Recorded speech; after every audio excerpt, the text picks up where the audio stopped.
sorry. Didn't see you there.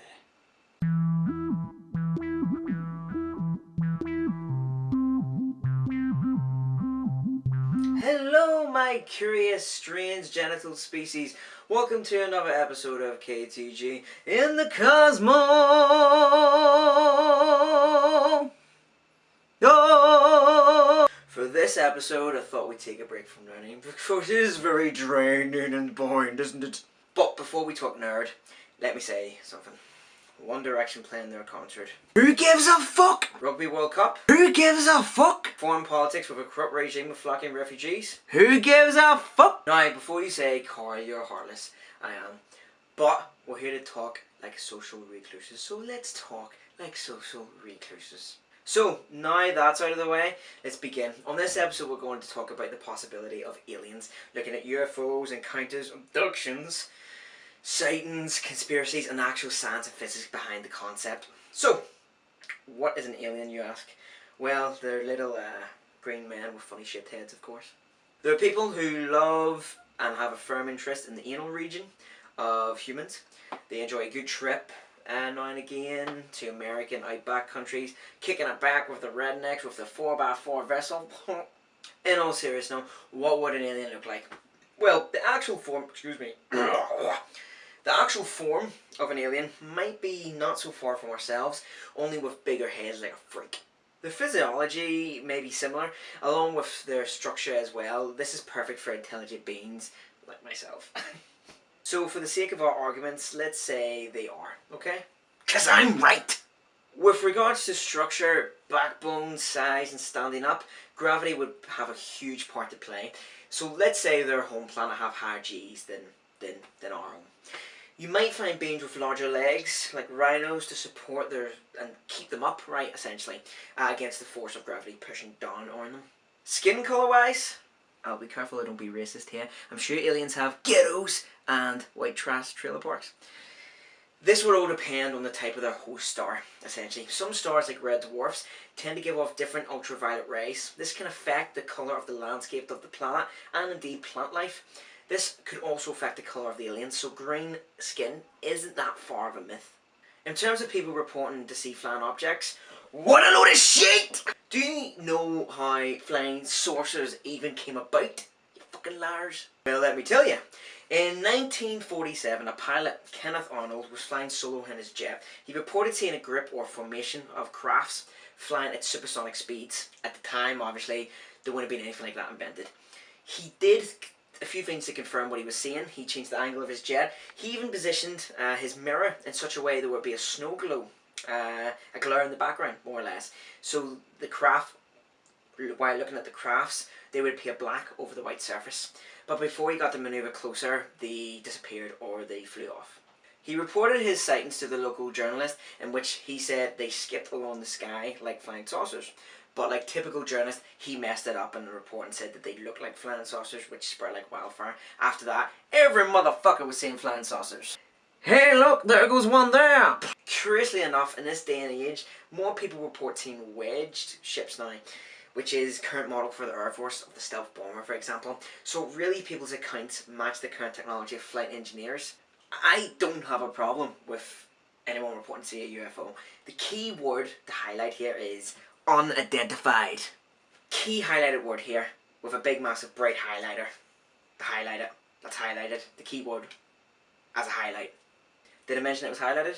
Well, yeah, it was highlighted, yeah. People usually agree that they don't know what they saw, and then go to saying, I don't know what I saw. I'm not saying it's aliens. But it's aliens, most certainly.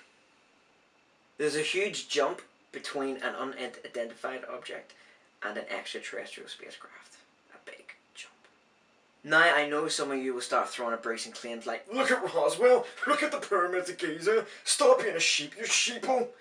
But ultimately, modern science states that there is just not enough collective evidence to suggest we have been visited.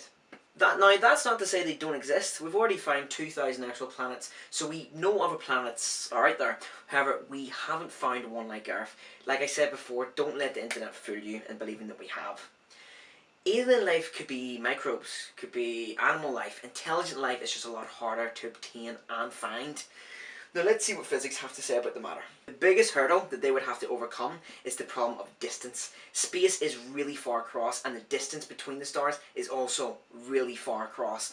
The travel time alone would just be too far or too long for interstellar travel. As distances get further out, we need to start talking in light years, as there would just be too many zeros to put in equations and calculations. A light year is the time it takes light to reach us. So, if something is 5 light years away, it took light 5 years to get there. 1 light year is equivalent to 6 trillion miles, which equals 10 trillion kilometers. That's fucking far! Our closest neighborhood star is Proxima Centauri, which is approximately 4 light years away, or 0.2 light years, or 0.3 or 0.4. I don't give a fuck. That's 24 trillion miles away, or 40 trillion kilometers, and we can't even travel at the speed of light. If aliens could somehow overcome physics and travel at the speed of light, which is a problem when you look at Einstein's E equals mc squared, as you get heavier when you travel at light to an infinite number of mass that exists in the known universe. The universe must have a speed limit, which is the speed of light, essentially. Nothing travels faster. You could say aliens would overcome this and travel faster, but we know the consistencies of the universe shows that light is the fastest moving thing. If it wasn't, we would start seeing paradoxes or non-similarities throughout the universe. So, let's say they do travel at the speed of light, the wee bastards. It would still take them 4 years to get to us, if they were travelling from Proxima Centauri, which they wouldn't be. They just wouldn't be, because I'm right. Let's try the distance of 100 light years. Thousands maybe. Millions. Now you get the picture. Yeah. Even if they were persistent, do you think they would find us? Our star is average. A yellow dwarf, really. We are a mere speck in comparison to the universe. The chances they'll find us is slim. Very slim. Like hungry children slim. No, I'm kidding. I'm sorry. The Drake equation in particular is stupid. I find it surprising that still people follow this rule. The Drake equation in basic terms was thought up by Dr. Frank Drake in 1961. Before we had even found any exoplanets, he said that in our Milky Way alone, over 1 million intelligent, again, keyword, intelligent life exists due to the amount of stars which he just assumed had planets around them. The type of planet didn't even matter. Gas giant, yeah, throw life into it. A fire chasm planet, yeah, throw life into it. Yeah, like, what a douche. We now know that many stars are part of clusters in groups, some that don't even have planets, some with gas giants only, etc. So this number is greatly underestimated.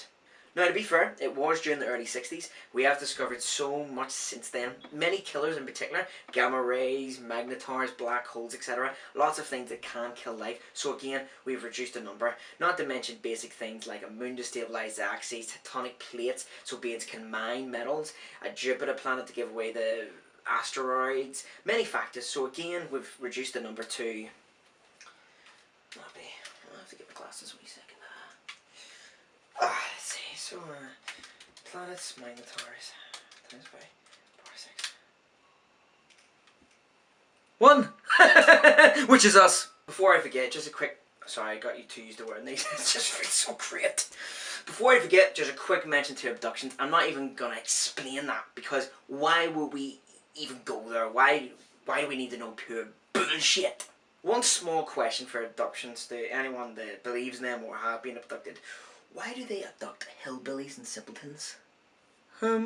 So we can see the chances here are very slim. Again, like a slim hungry child. I know, I apologise. But the fact of the matter is, we are very quick to put ourselves down to saying that we are stupid in the comparison to things, and to always assume we are the simple kids of the universe.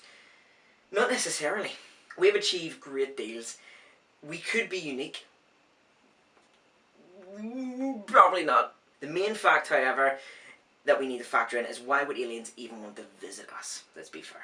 Are they going to go for a cheeky Nando's? Make an Instagram account? Hashtag kill humans, hashtag holiday earth? With contrast and shit? I'd be embarrassed to show aliens what we have to offer. We'd probably get some dick like Miley Cyrus or Nicki Minaj to welcome the aliens onto the planet. Hi, welcome to planet Earth. Sorry, we need to go here. Humans have left my body straighteners on at home. Oh fuck, I'm not going back there again, fucking oxygen converting bastards. Again, I could talk about it all day, about the Fermi paradox, the great filter theory, but we're having much fun here already. get the fun. So calculating how many douchebags it would take to scare aliens off, times with cheeky nandos, times with Instagram accounts and Snapchats. Every goddamn one of them.